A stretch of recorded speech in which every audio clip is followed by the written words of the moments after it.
في كلامه المجيد وفي فرقانه الحميد. أعوذ بالله من الشيطان الرجيم. بسم الله الرحمن الرحيم. ولله على الناس حج البيت من استطاع إليه سبيلا ومن كفر فإن الله غني عن العالمين. وقال رسول الله صلى الله عليه وسلم: تابعوا بين الحج والعمرة فإنهما ينفعان الفقر والذنوب كما ينفي الكير خبث الحديد والذهب والفضة وليس للحجة المبرورة ثواب إلا الجنة. وقال رسول الله صلى الله عليه وسلم: من حج لله فلم يرفث ولم يفسق رجع كيوم ولدته أمه. আলহামদুলিল্লাহ, আল্লাহ জাল্লা শানুহু তার দরবারে অগণিত অসংখ্য শুকরিয়া, যে মহান স্রষ্টা, যে মহান মনিব আমাদেরকে অত্যন্ত ভালোবেসে মেহেরবানি করে পৃথিবীর শ্রেষ্ঠতম স্থান আল্লাহ তাআলার ঘরে আসার জন্য এবং বসার জন্য সুযোগ করে দিয়েছেন। সেই মনিবের দরবারে আমরা প্রাণ উজাড় করে দিয়ে শুকরিয়া আদায় করছি। সকলে পড়ে নেই আলহামদুলিল্লাহ। সম্মানিত মুসল্লিন ইকরাম, আমরা গত 2 জুমা হজ বিষয় নিয়ে আলোচনা করতেছিলাম। কাবা ঘরের ভিত্তি স্থাপন থেকে নিয়ে আলোচনা শুরু করেছি। আজকে হজের 3য় পর্ব। আজকে হজের ফাজাইল সম্পর্কে আমরা আলোচনা করব ইনশাআল্লাহ।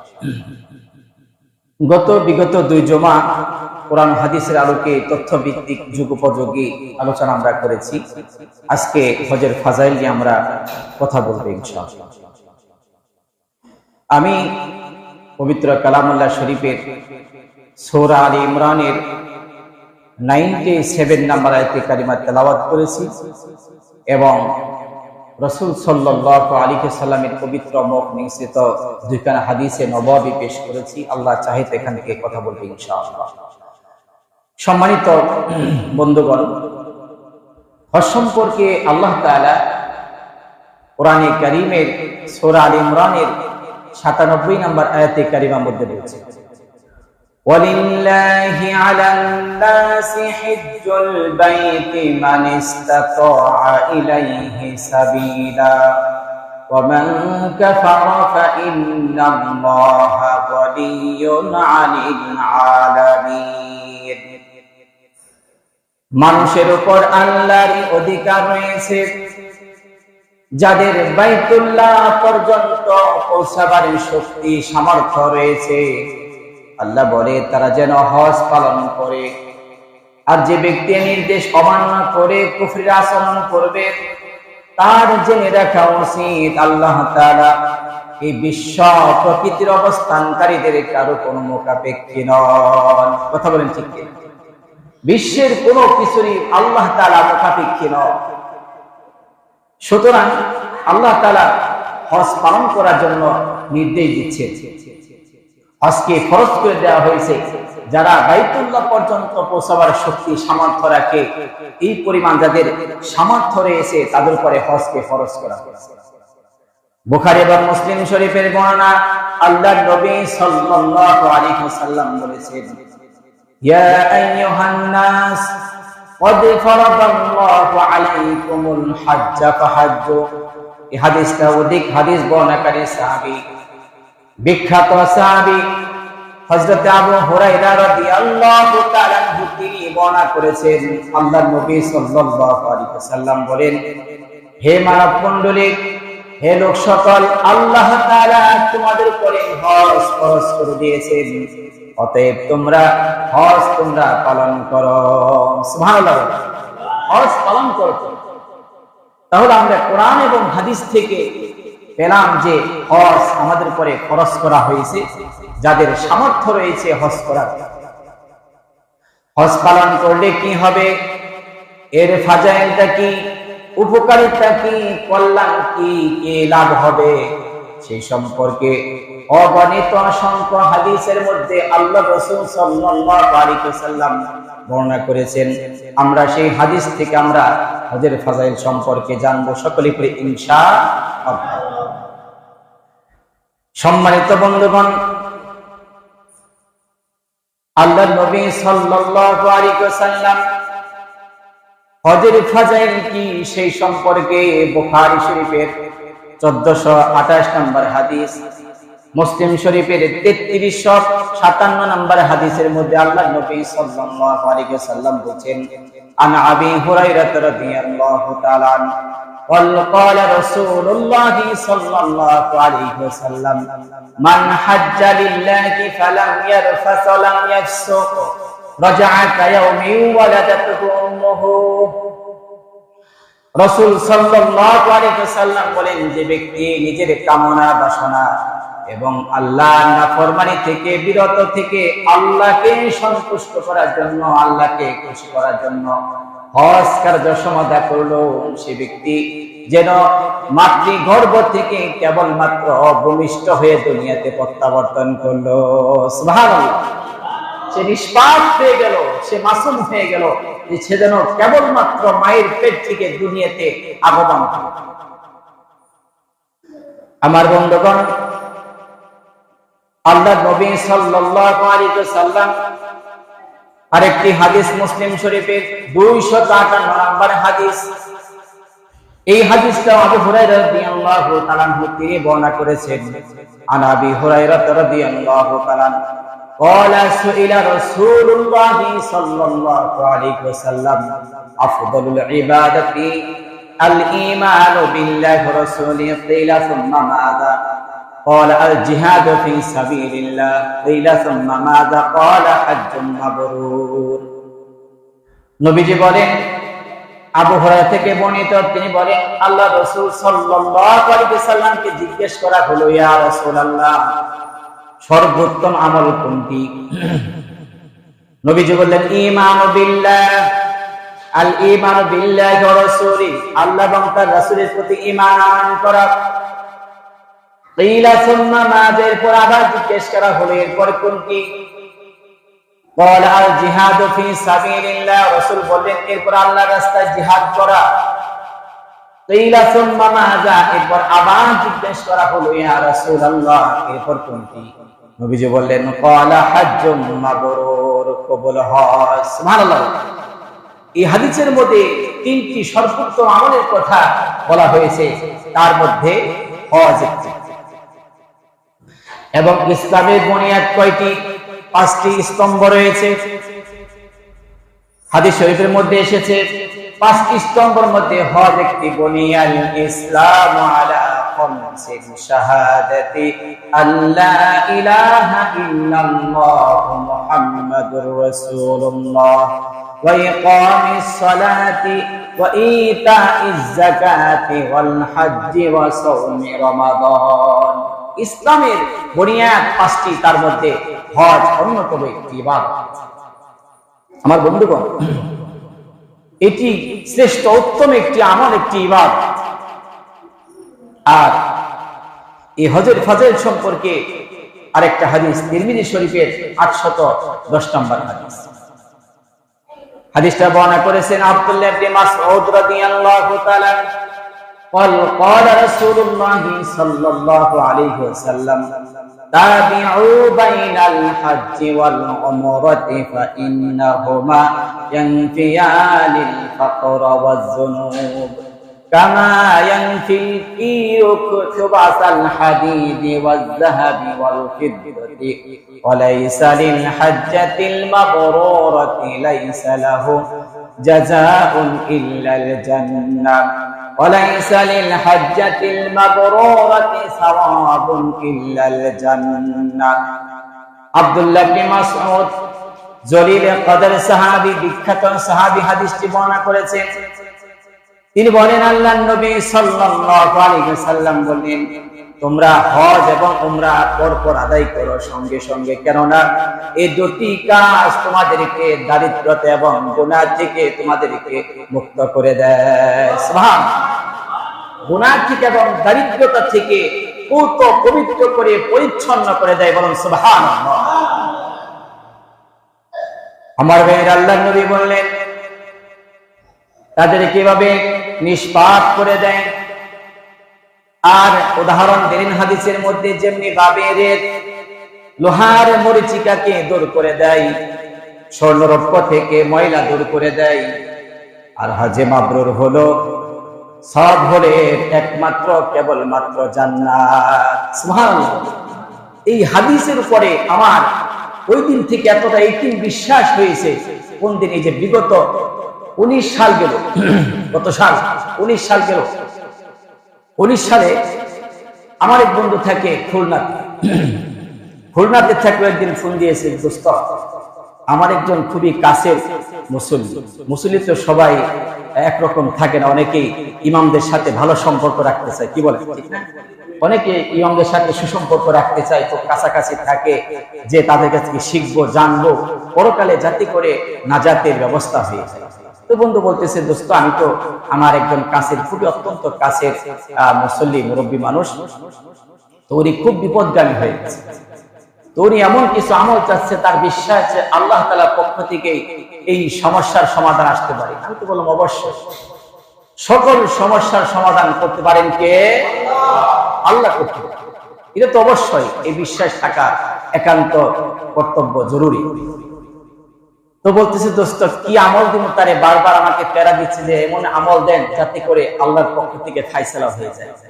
আমি বললাম, বলে দাও। কয় না, সে মুরব্বী আসছে তোমার কাছ থেকে, সে জানতে চায় যে কি আমল করলে তার এই সমস্যাগুলো দূর হয়ে যাবে। তাই বললাম যে কি সমস্যা? তো তার এক নম্বর সমস্যা হলো, সে ব্যবসায়ী মানুষ, তার লক্ষ লক্ষ টাকা ব্যবসা লস হয়েছে। এরপরে একটি ছেলে এবং মেয়ে বাংলাদেশ লেখাপড়া শেষ, বাহিরে যাবে। বাহিরে যাওয়ার জন্য প্রস্তুতি গ্রহণ করতে হবে, টিকতে হবে, সেখানেও টাকা পয়সার প্রয়োজন। এখন আর্থিকভাবে তো সে দুর্বল হয়ে গেছে, টাকা পয়সা। এখন যদিও কষ্ট করে এক ছেলেকে পাঠায়, তাহলে মেয়ে মন খারাপ করে। আর যদি কে ছেলেকে বাদ দিয়ে মেয়েকে পাঠায়, এটা তো অসম্ভব। একটা বাহিরের রাষ্ট্রে একটি মেয়ে মানুষকে শুধুমাত্র পাঠানো যায় না। এতটা সমস্যা দেখলাম যে সমস্যা, বিশাল সমস্যা, এটার সমাধান কি?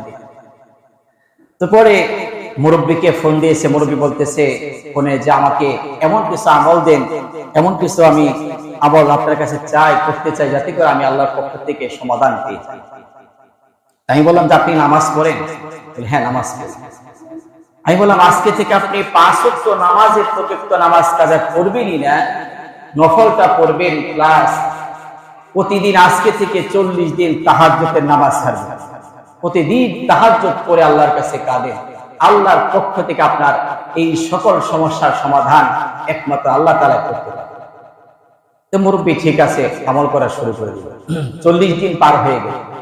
আবার একদিন ফোন দিয়েছে, বন্ধু যে দোস্ত ওই মুরব্বী তো আবার আসছে, 40 দিন হয়ে গেল, তো কোনো কিছু সমাধান পেল না। আমি বললাম, মানে লাগাতার করতে থাকো। আল্লাহ তো বলছে, লা তাকনাতু মির রাহমাতিল্লাহ ইন্নাল্লাহা ইয়াগফিরুয যুনুবা জামিআ ইন্নাহু হুয়াল গফুরুর রহিম। আল্লাহ তো তিনি গফুরুর রহিম, অবশ্যই তার পক্ষ থেকে ফয়সালা আসবে। ধৈর্য ধারণ করতে হবে, অপেক্ষা করতে হবে, আমল চালিয়ে যেতে হবে। ঠিক আছে, আমল করতেছে, তাহাজ্জুদ করে করে চোখের পানি ছিঁড়ে ছিঁড়ে আল্লাহর কাছে কাঁদে। কিছুদিন গেল, এরপরে তো কোনো সমস্যার সমাধান আসে না। আর এই ঈশান নামাজের পর আমি নামাজ পড়ে রুমে গেছি, তারপর পরই ফোন দিছি, এ দোস্ত ওই চাচা তো আবার আসছে, তো কোনো সমস্যা তো এখনো, তার সমস্যার কোনো সমাধান পেল না। তো আমিও চিন্তিত খুব, বললাম যে আসলে কি করি, তার সম্পর্কে কি বলি। আমি বললাম যে আমি কালকে তুমি আমাকে ফোন দিবা, আমি একটু চিন্তা করে দেখি তাকে কি প্রেসক্রিপশন করা যায়, তার ব্যাপারে কি সাজেশন দেওয়া যায়। তো ওই দিন আমি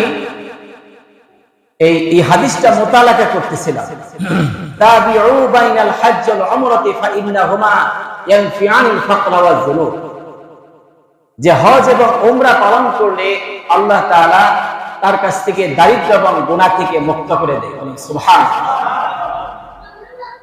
পরের দিন ফোন দিয়েছে সেই চাচা, আবার আসছে যে কি কোনো সমাধান, কোনো আমার জন্য কোনো সিদ্ধান্ত নিয়েছেন, কি ব্যবস্থা, আমাকে কি করবে।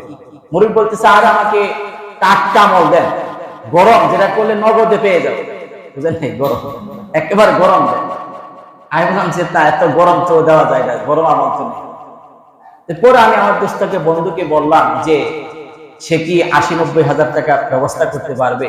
ওই দোস্ত এমনি তো সে মরা মানুষ, আর তো ব্যবসা বাণিজ্য সব শেষ, সে এই টাকা সংগ্রহ করবে কি করে।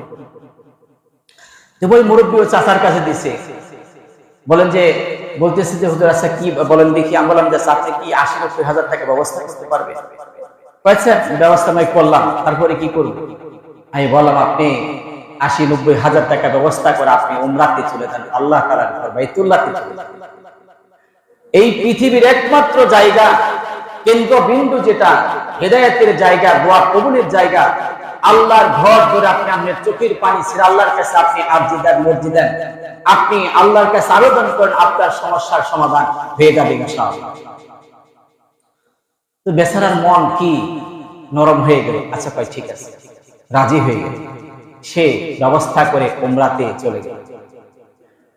২০ সালের শেষের দিকে একদিন ফোন দিয়েছে, ঈশার নামাজ পড়ে আবার রুমে গেছে, তখন ফোন দিয়েছে দোস্ত যে ওই চাচা তো আবার আসছে, যে যাকে পরামর্শ দিয়েছিল হজে যাওয়ার জন্য উমরাতে সমস্যার কারণে। আমি বললাম কি, তার কি অবস্থা। কই না, সে তোমার সাথে কথা বলে। ফোন যখন ধরে দিয়েছে, চাচা তো আমাকে এমন পাম মারা শুরু করলো, একেবারে ফুলাইতে শুরু করলো। আমি আল্লাহ জানে আজকে আবার কোন দাবি করে বসে কি বলে, আল্লাহ যায়। কারণ কিছু পাইতে গেলে পাম দেওয়া লাগে না, একটু প্রশংসা করার লাগে। আমি বললাম যে চাচা আপনার কি অবস্থা সেটা বলেন। বলে যে আলহামদুলিল্লাহ, আপনি যে পরামর্শ দিয়েছেন সেই অনুপাতে আমি উমরা করতে গিয়েছিলাম। উমরার পরে আপনি যে জায়গাগুলোর কথা বলে দিয়েছেন সেই জায়গাগুলো থেকে আমি আল্লাহর কাছে আবেদন করেছি, দোয়া করেছি। আমার এখন ছেলে মেয়ে দুইটাকে বাহিরে পাঠিয়েছে, মানে আমার ব্যবসা এখনো ঋণ পরিশোধ করতে পারি নাই, তবে হয়ে যাবে আশাবাদী, সেই ব্যবস্থা হয়ে গেছে। আলহামদুলিল্লাহ। আলহামদুলিল্লাহ। এখন মুরব্বী সাহেব আপনি আসেন খুলনাতে বেড়াইতে। আমি বললাম যে খুলনাতে তো যাবো দাওয়াত খেতে। আচ্ছা যদি কোনো সুযোগ হয়, ও কখনো প্রোগ্রাম থাকলে দিকে দেখা করবে ইনশাআল্লাহ।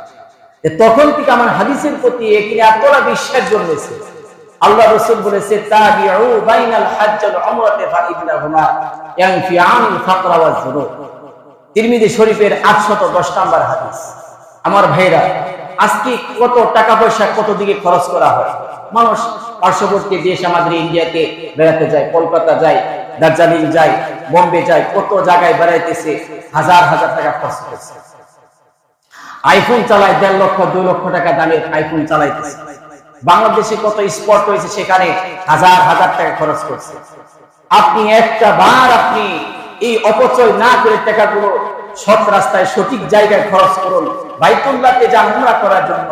এই পৃথিবীর মধ্যে এর চাইতে শ্রেষ্ঠ কোনো জায়গা আর আছে? পৃথিবীর শ্রেষ্ঠতম জায়গা, উত্তম জায়গা। এখানে যাওয়ার পরে আপনার সকল সমস্যার সমাধানগুলো কে করে দিবেন? আল্লাহ। আমার বন্ধুগণ, হজের ফাজাইল বহু হাদিসের মধ্যে বর্ণনা করা হয়েছে, বর্ণনা করতে করতে শেষ করা যাবে না। অসংখ্য হাদিসের মধ্যে আল্লাহ নবী সাল্লাল্লাহু আলাইহি ওয়াসাল্লাম বলেছেন, তিরমিজি শরীফের 933 নম্বর হাদিস, হজে মাবরুর করলে কি হয়, তার প্রতিদানটা কি আল্লাহ নবী বলেন, আল হাজ্জুল মাবরুর লাইসা লাহু জাযাউন ইল্লাল জান্নাহ। সুবহানাল্লাহ বলেন। নবীজি বলেন হজ মাবরুর হলো তার প্রতিদান একমাত্র জান্নাত, একমাত্র জান্নাত। সুবহানাল্লাহ। আল্লাহ আমাদের সকলকে হজ মাবরুর করার জন্য তৌফিক দান করুন, বলি আমিন। আরো জোরে বলেন আমিন। যে একবার করেছে হজ, তাকে আল্লাহ বারবার করার তৌফিক দান, সকলেই করি আমিন। আমার ভাইরা, বুখারী মুসলিম শরীফের বর্ণনায় আম্মা জান আয়েশা সিদ্দিকা রাদিয়াল্লাহু তাআলা আনহা থেকে হাদিসটি বর্ণিত। আন আয়েশা রাদিয়াল্লাহু তাআলা قالت استأذنت النبي صلى الله عليه وسلم في الجهاد فقال جهادكن الحج। আম্মা জান আয়েশা সিদ্দিকা রাদিয়াল্লাহু তাআলা আনহা তিনি বলেন, আমি রাসূল সাল্লাল্লাহু আলাইহি ওয়াসাল্লামের কাছে জিহাদের অনুমতি চেয়েছিলাম। নবীজি বলেন, তোমাদের জন্য জিহাদ নয়, তোমরা হজ আদায় করো। যদি হজ পালন করো আল্লাহ তোমাকে জিহাদের সওয়াব দান করে দিয়ে। বলেন সুবহানাল্লাহ। এর মানে নয় যে জিহাদ করার প্রয়োজন নেই, হজ পালন করতে হবে, তা নয়। অর্থাৎ হাদিস দ্বারা বোঝানো হয়েছে ওই সময় জিহাদ করার জন্য পুরুষ পর্যাপ্ত ছিল, মহিলাদের প্রয়োজন ছিল না, নারীদের। এই জন্য যখন আম্মা জান আয়েশা সিদ্দিকা রাদিয়াল্লাহু তাআলা আনহা জিহাদের ময়দানে যাওয়ার জন্য ইচ্ছা পোষণ করলে নবীজি বলেন, প্রয়োজন নেই, এখন তুমি হজ আদায় করো, তোমার মনের তামান্না অনুযায়ী আল্লাহ তাআলা জিহাদের সওয়াব তোমাকে দান করে দেবেন। সুবহানাল্লাহ। নবীজি অনেক জিহাদের মধ্যে নারীদেরকে নিয়ে গেছেন, প্রয়োজন হলে যদি আল্লাহ দ্বীন কায়েমের জন্য যখন পুরুষরা জিহাদ করবে, লড়াই করবে, সংগ্রাম করবে, যদি সেখানে ব্যর্থ হয়, প্রয়োজন হয় নারীরাও জিহাদ করবে। এবং কি আল্লাহ নবী বহু যুদ্ধের মধ্যে নারীদেরকে নিয়ে গেছেন, নারীরাও তারা সহযোগিতা করেছে। জিহাদ একটি উত্তম ইবাদত। উত্তম যতগুলো ইবাদত রয়েছে তার মধ্যে জিহাদ একটি অন্যতম একটি উত্তম ইবাদত। আমার ভাইরা, বাইতুল্লাহতে গেলে সেখানে তিরমিজি শরীফের 876 নম্বর হাদিস, নবীজি বলেন, যদি কেউ 50 বার কাবা ঘরে তাওয়াফ করে তাহলে আল্লাহ তাআলা তাকে সে যেন মায়ের পেট থেকে ভূমিষ্ঠ হয়ে নিষ্পাপ হয়ে গেল। সুবহানাল্লাহ। 50 বার কেউ তাওয়াফ করে তাকে আল্লাহ তাআলা নিষ্পাপ করে। তিরমিজি শরীফের 976 নম্বর হাদিসের মধ্যে এসেছে, আল্লাহর নবী সাল্লাল্লাহু আলাইহি ওয়াসাল্লাম বলেন, হাজরে আসওয়াদ রয়েছে, আর আসওয়াদের মধ্যে চুমু দিলে তার জীবনের গুনাহগুলো ক্ষমা হয়ে যায়। তো আসতে বলেন সুবহানাল্লাহ। আরেকটু আসতে বলেন সুবহানাল্লাহ। আমার ভাইরা, হাজরে আসওয়াদ এটা এত দবদবে সাদা ছিল দুধের মতো, কিন্তু মানুষের গুনাহগুলো টানতে টানতে কালো হয়ে গেছে। হাজরে আসওয়াদ, নবীজি বলেন, হাজরে আসওয়াদের কিয়ামতের ময়দানে দুটি চোখ থাকবে। কয়টি চোখ? দুটি চক্ষু থাকবে। যারা ইখলাসের সাথে, আন্তরিকতার সাথে সেখানে চুমু দেবে তাদেরকে হাজরে আসওয়াদ কিয়ামতের ময়দানে জান্নাত পর্যন্ত পৌঁছে দেবে। বলেন সুবহানাল্লাহ। জান্নাত পর্যন্ত পৌঁছে দিবে তাদের। কিন্তু আজকে আমাদের যে হাজীদের অবস্থা, হাজরে আসওয়াদকে চুমু দেওয়ার নিয়ম হলো তাওয়াফ করবে আর চুমু দিবে, কিন্তু এখন মানুষ পাগল হয়ে যায় চুমু দেওয়ার। আচ্ছা, হাজরে আসওয়াদ আগে চুমু দিয়ে দেয়, কিন্তু ওখানে যাওয়ার পর দেখা যায় যে মানুষ এবার বিশ্ববাসীকে দেখা যায়, আমি তো হজ করতে আসছি, এবার সেলফি তোলা শুরু করে, যে এবার আমি একবার, দুইবার, তিনবার চুমু দেব। অহংকার আসে, দেখায় মানুষকে লৌকিকতা। যারা এই সমস্ত কাজ করবে, দুই চোখের এক চোখ হলো কিয়ামতের ময়দানে তাদেরকে হাজরে আসওয়াদ সাক্ষী দিয়ে জাহান্নাম বানিয়ে দিয়ে বলে নাউজুবিল্লাহ। আমার ভাইয়েরা, হযরত ওমর রাদিয়াল্লাহু তাআলা তিনি বলেন, হাজরে আসওয়াদ রে, তোর কোন মানুষের উপকার করার কোনো ক্ষমতা নেই, তোর মানুষের কোনো ক্ষতি করার তোর কোনো ক্ষমতা নেই, তোর কাছে তোর বুকে আমি এই জন্যই চুমু দেই, কোনোদিন চুমু দিতাম না। আমার নবীজি তার ঠোঁট মুবারক তোর গায়ে লাগিয়েছে, এই জন্য আমি ওমর তোর গায়ে চুমু দেই নাই, কোনোদিন আমি চুমু দিতাম না। চিন্তা করা যায় কোন জায়গার মধ্যে আমরা চুমু দিই। আবার নবীজি ঠোঁট মুবারক যে জায়গার মধ্যে লাগিয়েছে সেই জায়গাটা আমরা চুমু দেব। আল্লাহু আকবার। হাজরে আসওয়াদ,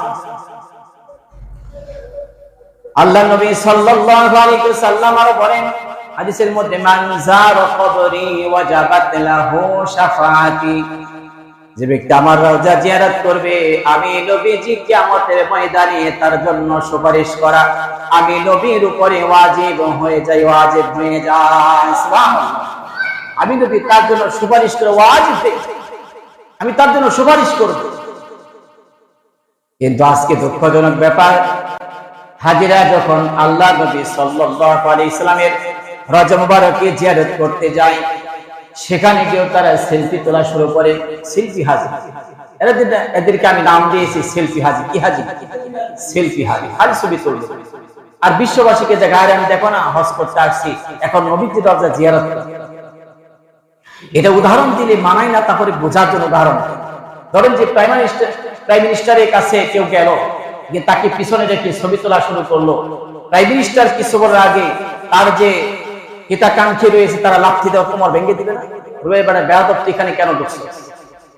বেয়াদব তো এখানে এত বড় সাহস, প্রাইম মিনিস্টারকে পিছনে রেখে তুই সেলফি তুলছস? আল্লাহ রাসূল সাল্লাল্লাহু আলাইহি ওয়াসাল্লামের রওজাকে, কবরকে যে পিছনে রেখে সেলফি তোলে, এর চেয়ে তার বেয়াদব হতে পারে না। কথা বলেন ঠিক কি? সাবধান থাকতে হবে ভাইরা, হজ করতে গেলে কখনো এই কাজ করবে। সেখানে আন্তরিকতার সাথে মহব্বত নিয়ে, ভালোবাসা নিয়ে রাসূলের প্রতি শ্রদ্ধা সম্মান রেখে কবরকে জিয়ারত করবেন, রওজাকে জিয়ারত করবেন। আপনার জন্য কিয়ামতের ময়দানে নবীজি সুপারিশ করবে, এটা নবীজি নিজে সাক্ষ্য দিয়েছে। আমার বন্ধুগণ, হাজরে আসওয়াদ, এই হাজরে আসওয়াদ পাথর নিয়ে অনেক ষড়যন্ত্র করা হয়েছে। হাজরে আসওয়াদ 317 হিজরিতে কুফার শাসক ছিল আবু তাহের, জালেম বাদশা। সে দেখলো মক্কাতে মানুষ সেখানে ভিড় জমায়, হাজরে আসওয়াদ থাকার কারণে, আরো নিদর্শন থাকার কারণে সেখানে মানুষ যায়, যে তারা ওখানে ভিড় জমায়। আর মক্কার ব্যবসা বাণিজ্য রমরমার জমজমাট হয়েছে। আমার কুফা আজকে মার খেয়ে যায়, আমি যদি হাজরে আসওয়াদ নিয়ে আসি নিদর্শনগুলো, এখানে লোকজন সব আমার কাছে চলে আসবে, তাহলে আমার ব্যবসা বাণিজ্য উন্নত হয়ে যাবে। এই চিন্তা করো। দেখেন যে আজকে মানুষ এই যে সেলফি তোলে, বিভিন্ন যেখানে যায় সেখানে তুলে তুলে মানুষকে দেখানো হয় যে আমি অমুক জায়গায় আছে, আমি এই কাজ করছি, সেই কাজ করছি। আর এই সেলফি গুলো, ছবিগুলো অতিরঞ্জিত অযথা ছবি তোলা, টানিয়ে রাখা, ঝুলিয়ে রাখা, এটা হচ্ছে মূর্তি। এটা কি মূর্তি? আমাদের পিতা, আমাদের জাতির পিতা ইব্রাহিম খলিলুল্লাহ, তিনি দোয়া করেছেন, রব্বি জাআল হাযা বালাদান আমিনা ওয়াজনুবনি ওয়া বানিয়া আন না'বুদাল আসনাম। আল্লাহ তাআলা, পরওয়ারদিগার আলম রব্বুল আলামিন, আমাকে, আমার সন্তানদেরকে এই মূর্তি পূজা থেকে আমাদেরকে হেফাজত করুন। সুবহানাল্লাহ বলেন। আর আমাদের পিতা দোয়া করেছেন, আমরা কি করি? সেই মূর্তির আজকে পূজা করা হচ্ছে। আজকে আল্লাহর আইনকে প্রতিষ্ঠিত করা বাদ দিয়ে আজকে মূর্তির উপাসনার পূজা করা হচ্ছে। কথা বলেন ঠিক কি? ঘরের মধ্যে ছবি টানিয়ে রাখা হয়, এটা কি মূর্তি না? মূর্তি যে ঘরের মধ্যে ছবি থাকে, আল্লাহ রহমতের ফেরেশতা। আল্লাহ রাসূল সাল্লাল্লাহু আলাইহি ওয়াসাল্লাম তিনি দোয়া করেছেন, সূরা নামদের 91 নম্বর আয়াত খুলে দেখুন। আল্লাহ নবী সাল্লাল্লাহু আলাইহি সাল্লামকে যখন কাফের মুশরিকরা বলল, হে মুহাম্মদ, তুমি লাত, মানাত, উজ্জাত, গায়রুল্লাহর পূজা করো, উপাসনা করো। আল্লাহ বলেন, আল্লাহ নবী বললেন, ইন্নামা উমিরতু আন আ'বুদা রাব্ব হাযিহিল বালদাতিল্লাযী হারামাহা ওয়া লাহু কুল্লু শাই। আল্লাহু আকবার। নবীজি বললেন, আমি লাত, মানাত, গায়রুল্লাহ, এদের আমি উপাসনা করতে পারি না, পূজা করতে পারি না। আমি আমার মালিক, আমি রবের একমাত্র আনুগত্য এবং উপাসনা করি। বলেন ঠিক কিনা? আমার বন্ধুগণ, আবার যখন কি চমৎকার দোয়া দেখেন। আর আমরা কি করি? ইব্রাহিম আলাইহিস সালাতু ওয়াস সালাম যখন মা হাজেরাকে, তার পুত্র ইসমাইলকে যখন রেখে চলে গেল, তখন তিনি দোয়া করতেছিলেন। কাবা ঘরের পাশাপাশি যখন পাহাড়ের পাদদেশে ওই স্থানে মরুভূমির মধ্যে রেখে গেলেন, তখন ইব্রাহিম আলাইহিস সালাতু ওয়াস সালাম দোয়া করলেন, রব্বানা ইন্নী আসকানতু মিন যুররিয়্যাতি বিওয়াদিন গায়রি যী যারইন ইনদা বাইতিকাল মুহাররাম ربنا ليقيموا الصلاة فاجعل أفئدة من الناس تهوي إليهم ওয়ারযুকহুম মিনাস সামারাতি লাআল্লাহুম ইয়াশকুরুন। আল্লাহু আকবার। ইব্রাহিম আলাইহিস সালাতু ওয়াস সালাম যখন হাজেরাকে রেখে চলে যায়, হাজেরা বলে, ও ইব্রাহিম, আমাকে রেখে চলে যাও কেন? কোনো জবাব দেয় না। আবার বলে, ইব্রাহিম, আমি কি অপরাধ করেছি আমাকে মরুভূমির মধ্যে রেখে চলে যাও? কোনো জবাব দেয় না। এবার মা হাজেরা বলতেছে, ইব্রাহিম, তুমি কি আল্লাহর নির্দেশ আমাকে কানে রেখে যাচ্ছ? ইব্রাহিম আলাইহিস সালাতু ওয়াস সালাম মাথা নাড়া দিয়ে তিনি ইশারা করে বোঝালেন, আমি আল্লাহর নির্দেশে রেখে যাচ্ছি। আমার ভাইয়েরা, ইব্রাহিম আলাইহিস সালাম পিছনের দিকে তাকালেন না। বহুদূর যাওয়ার পরে তিনি তাকে দেখলেন, আর দেখা যায় না। পাহাড়ের চূড়ায় দাঁড়িয়ে তিনি দোয়া করতেছেন, রব্বুল আলামিন, আমার জীবন সঙ্গিনী হাজেরা এবং দুগ্ধপুষ্য সন্তান ইসমাইলকে তোমার সম্মানিত গৃহের পাশে মরুভূমি বৃক্ষলতাহীন মরুভূমির কাছে পাহাড়ের পাদদেশে রেখে গেলাম। আল্লাহ, এদেরকে সালাত প্রতিষ্ঠাকারীদের অন্তর্ভুক্ত করে দাও। সুবহানাল্লাহ বলেন। যতগুলো দোয়া করেছেন আয়াতে কারিমার মধ্যে সর্বপ্রথম দোয়া, আল্লাহ আমার সন্তানকে, আমার স্ত্রীকে এই সালাত প্রতিষ্ঠাকারীদের অন্তর্ভুক্ত করে দাও। আর আমি আপনাকে কি করতাম যে আল্লাহ না খেয়ে মারা যাবে, কিচ্ছু নাই, তাড়াতাড়ি করে হোটেল থেকে উত্তম খাবারের ব্যবস্থা করে। কথা বলেন ঠিক কিনা? তিনি তাই করেছেন? তা করেননি। সর্বপ্রথম দোয়া করেছেন সালাত প্রতিষ্ঠাকারীদের অন্তর্ভুক্ত করে দাও। খাদ্যের রিজিকের কথা দোয়া করেছেন শেষের দিকে সায়াতে। সর্বপ্রথম যে দোয়া উত্তম, তাদেরকে সালাত প্রতিষ্ঠাকারীদের অন্তর্ভুক্ত করে দাও, তাদেরকে সালিহিন বানিয়ে দাও। আজকে স্ত্রী কথা শোনে না, ছেলে মেয়ে কথা শোনে, আফসোস করে, স্ত্রী তো নামাজি না, পরহেজগার না, কথা শোনে না। আরে আপনি স্ত্রীর জন্য কয়বার আপনি দোয়া করেন? দেখেন কি চমৎকার দোয়া ইব্রাহিম আলাইহিস সালাতু ওয়াস সালাম আমাদের জন্য উপহার দিয়ে গেছেন, সেই হাজার হাজার বছর পূর্বে। আমাদের পিতা ইব্রাহিম আলাইহিস সালাতু ওয়াস সালাম হাজার হাজার বছর পূর্বে সন্তানদের জন্য সেই উপদেশগুলো রেখে দিয়েছেন। ও দুনিয়ার সন্তানেরা, ও আমার জাতিরা, তোমরা এইভাবে স্ত্রীর জন্য, সন্তানদের জন্য দোয়া করবা, দোয়া করবা। সুবহানাল্লাহ। আপনি স্ত্রী পুত্রের জন্য দোয়া করেন, আল্লাহ আমার স্ত্রীদেরকে নেককার বানিয়ে দাও, সালিহিনদের অন্তর্ভুক্ত করে দাও, নামাজীদের অন্তর্ভুক্ত করে দাও, পরহেজগার বানিয়ে দাও, দিনদার ওয়ালা বানিয়ে দাও। বলেন আমিন। আমাদের পরিবারগুলোকে আল্লাহ তাআলা কবুল আর মঞ্জুর করেন, সকলে পড়ে আমিন। আমার ভাইরা, তোর কথা বলতেছিলাম, হযরত আসওয়াদকে ষড়যন্ত্র করা হয়েছিল, আবু তাহের সেটাকে ভেঙে চুরমার করে তিনি নিয়ে গেলেন। কিন্তু ওই কাফেলা যেদিকে নিয়ে যায়, পাথরকে হামার দিয়ে ভেঙে ঘোড়া করে, ওই কাফেলার সাথে সাথে 40টি উট মারা গিয়েছে। কিন্তু এরপরও তার হুঁশ ফিরে আসলো না। পৃথিবীতে যারা জুলুম করে, অত্যাচার করে, নির্যাতন করে, অন্যায় করে, পাপাচার করে, আল্লাহ তাদেরকে সিগন্যাল দেয়নি, তাদেরকে সতর্ক করে, কিন্তু আল্লাহ ছাড় দেয়নি, কখনো ছেড়ে দেয় না। কথা বলেন ঠিক কিনা? পৃথিবীতে যারা আজও জুলুম করছে, অত্যাচার করছে, নির্যাতন করছে, তাদেরকে ছেড়ে দেয়। যারা জনগণের টাকা পয়সা জমি জমা আত্মসাৎ করে, তাদেরকে আল্লাহ ছাড় দেয়, কিন্তু ফিরে আসার মতো সুযোগ দেয়, কিন্তু ছেড়ে দেয় না। আল্লাহ যদি একবার ধরে, তাকে আর ছাড়ে না। কথা বলেন ঠিক কিনা? আপনারা দেখতেছেন মানুষের, জনগণের হক যারা নষ্ট করে, কোটি কোটি টাকা সম্পদশালীগুলো আত্মসাৎ করে, ধরে না, কিন্তু আল্লাহ যখন ধরে আর ছাড় পায় না। কথা বলেন ঠিক কিনা? আমার ভাইরা, এই জন্য সতর্কতা অবলম্বন করতে হবে। আমার ভাইরা, আমাদেরকে আল্লাহ যেন এই বাইতুল্লাহতে যাওয়ার মতো সৌভাগ্য দান করে, আমাদের ভাগ্যে নসিব করে, আমরা যেন বাইতুল্লাহতে যেতে পারি, হজ উমরা আদায় করতে পারি, আমরা যেন সেখানে যে আল্লাহর ঘর করে আল্লাহর কাছে কাঁদতে পারি, এই তৌফিক আল্লাহ আমাদেরকে দান করুন, বলি আমিন। আমার ভাইরা, আরেকটি বিষয় ছোট্ট আমি না বললেই নয়। আপনারা ইদানিং দেখতে পাচ্ছেন সোশ্যাল মিডিয়াতে বাংলাদেশের মধ্যে ইসলামী লেবাস, ইসলামের কথা বলে যারা আজকে মানুষকে ধোঁকা দিচ্ছে, ভণ্ডামি করছে, মানুষকে প্রতারিত করছে, মানুষকে ঈমান থেকে বিচ্ছিন্ন করে দিচ্ছে, তার বাংলাদেশের অন্যতম লিডার হচ্ছে গিয়াসউদ্দিন তাহির। আপনারা চিনেন না তাকে? চিনেন। এই গিয়াসউদ্দিন তাহির সে আজকে বাংলাদেশের বড় বড় স্কলারশিপ যারা, তাদেরকে ভুল করছে, তাদেরকে কটূক্তি করছে, বিভিন্ন গালিগালাজ করছে। কিন্তু ওর ব্যাপারে উলামা ইকরাম কি বলবে? সাধারণ জনগণ আপনাদেরকে জিজ্ঞেস করি যে ও যে ভণ্ডের কোনো প্রমাণ লাগবে? কথা বলে প্রমাণ লাগবে? প্রমাণ ছাড়াই মানুষ স্বীকার করে, জানে, বুঝে যে ও যে ভণ্ড, এটা এমনিতেই বোঝা। তার হাজারো প্রমাণ রয়েছে, দৃষ্টান্ত রয়েছে।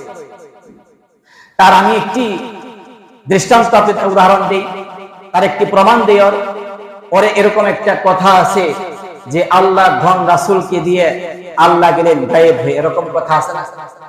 কথা বলেন না কেন? আছে না? আছে, এরকম কথা বলেছে।